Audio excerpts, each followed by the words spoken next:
fa innaha manba'u kulli ihsanin wa kulli itsmin wa udwanin. Karena sesungguhnya hati itu adalah tempat tumbuhnya setiap kebaikan atau setiap perbuatan buruk. Hati itu berarti ladang. Nanti sampai di akhir yang masuk ke dalam surga yang dipanggil oleh Allah dengan penuh keridhaan, itu juga qalbin salim.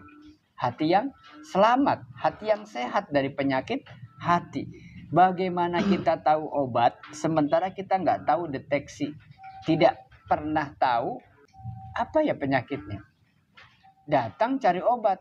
Sakit apa Pak? Bingung saya, nggak tahu sakit apa. Pokoknya beli obat aja. Itu orang kasir yang di apoteker, bingung nggak tuh? Bapak ngerasanya gimana? Saya lagi pusing. Ya pusing itu maksudnya sakit kepala. Nggak tahu, pokoknya pusing aja. Mau nggak ngasih obat? Ya ngeri, takut. Kenapa? Resikonya. Sebelum tahu obat, berarti harus tahu penyakit. Sekarang kita bahas tentang kesehatan hati. Maksudnya kenapa?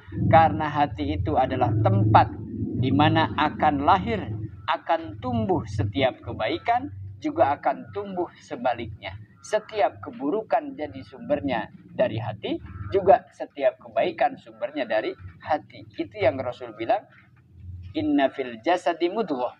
Di setiap jasad tubuh manusia ada segumpal daging. Yang idza soluhat, kalau dia baik maka solihat kulluha. Kalau baik hatinya maka baik seluruh amalan badan zahir yang lain. Kalau buruk maka sebaliknya juga sama akan buruk. Fa innal qalba. Kemudian maka satuhune ati idza soluha nalikane bagus opo ati bil ma'rifati kelawan ilmu ma'rifat wal imanilan iman soluha maka pasti akan bagus opo al jasadu badan kulluhu sekabehane badan bitaati wal iz'ani. Kita siapkan dulu lahannya yang bagus. Petani juga siapkan tanahnya yang produktif, tanahnya yang kualitas. Siapkan dulu tanahnya. Jangan berpikir yang lain dulu. Tanahnya siap gak? Siap garap. Kalau siap garap, oke, kita turunkan benih. Siap gak berdamai sama hatinya? Kalau siap, saya teruskan bacanya. Gitu. Besok. Kalau gak siap damai, ribut aja kita. Ribut sama hatinya sendiri-sendiri. Coba damai sama hatinya masing-masing. Jadi kita tuh diam-diam, tapi pada ribut. Di hatinya berisik-bisik. Sama, saya juga begitu. Ngaji entongnya, ngaji entong. Jangan ngaji gitu-gitu kan. Baru sih, semua ngaji lah. Ribut saya sama diri sendiri. Kegelisahan itu lahir dari mana? Ketidaktenangan hati. Kenapa tidak tenang? Banyak virus. Cuacanya nggak menentu. Was, panas. Was, ketirisan. Dingin terlalu dingin. Beku. Pasif, bingung.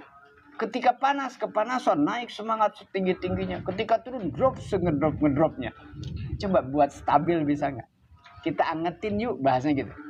Kalau terlalu panas, badan ngejeletot. Karena bibir dia jontor, panas. Kalau terlalu dingin, meringis karena kedinginan. Coba dibuat hangat. Yuk kita upgrade. Maksudnya dihangatkan lagi. Jangan sampai dibiarkan dingin. Lama-lama mati. Kaku. Caranya gimana supaya hati sehat? Cobalah makrifat. Justru bukan di ujung. Di awal harus kenal dulu. Man ana. Saya ini siapa sih? Saya ini seorang suami. Sekaligus seorang karyawan, sekaligus seorang ayah. Ditanya tentang pribadinya sebagai hamba Allah, ditanya tentang suami sebagai kepala keluarga, ditanya sebagai ayah, sebagai orang tua. Tujuan hidup saya itu emang gak ada lagi kecuali ibadah. Caranya gimana? Pertama, bil iman. Saya harus beriman dulu dengan benar-benar iman.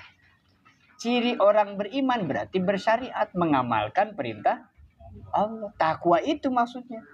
Sebab kalau ini sudah baik, soluhal qalb, yaitu hatinya sudah bagus, bil ma'rifah wal iman, soluha, maka pasti akan baik jasadu kulluh, seluruh anggota tubuhnya pasti akan tunduk. Apa yang Allah perintah saya kerjakan. Ditanya, kenapa mengerjakan ini? Sholat wajib. Saya muslim, wajib sholat. Saya muslim, wajib puasa. Saya muslim dan mampu, wajib haji. Saya muslim, wajib zakat. Saya ngaji karena wajib ngaji. Dah, begitu. Karena wajib aja, bukan karena pengen jadi apa-apa.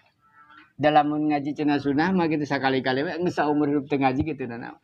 Tapi masalahnya ketika tidak tahu ilmu, Allah akan tanya, sholat gitu teh kumaha? Kenapa bacaannya begitu? Siapa yang ngajarin? Ditanya semua. Lalu dalam Quran disebutkan lau kunna nasma'u au naqilu ma kunna fi ashabis sa'ir. Penyesalan terjadi, ya Allah kalau dulu saya mau nasma'u, mendengar dengan telinga. Wa naqilu au naqilu, atau berpikir dengan akal. Tadi sampai pada pemahaman saya harus berdamai kan karena saya ajak berpikir. Benar enggak? Lalu berpikir, iya juga ya. Nah ketika iya juga berarti paham. Kalau dulu saya mau dengar, mau berpikir, makunna fi ashabis sa'ir, saya nggak akan ada di neraka ini. Itu terjadi kata-kata itu nanti di akhirat. Udah dibocorin sekarang, maksudnya kita jangan seperti mereka. Yang ketika di sana baru, iya ya kau coba kalau dulu sholat, kalau dulu puasa. Iya, udah lewat Pak. Udah kelewat. Nah, maka kata Sayyidina Ali, nikmat yang sering dilupakan orang adalah itu tadi, kesempatan. Ketika ada kesempatan disia-siakan. Mumpung ngajinya dekat, mumpung tidak harus bagaimana-mana, tidak macet-macet, tidak harus kemana, harus ngapain, enggak. Wajib beli kitab, enggak, yang enggak bawa kitab enggak boleh ngaji, enggak gitu. Wajib bawa catatan, yang enggak catat berarti disanksi, enggak gitu. Duduk, diam, dengerin, pahamin, bawa pulang. Buat siapa kebaikannya? Ya buat kita masing-masing. Diamalkan ya pahalanya buat sendiri. Dah pokoknya itu masing-masing sudah. Nah, cuma Allah menjadikan saya asbab.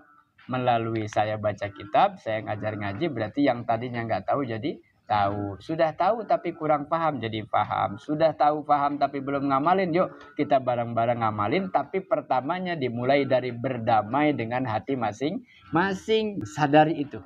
Ada 3 orang sadar, nanti ada 4 orang, 5 orang, 10 orang sadar. Kalau sudah sadar semua, damai hatinya, tenang hatinya, amalannya akan sama, yaitu taat dan wa idza fasadal qalbu. Emang masalahnya apa kalau hatinya rusak?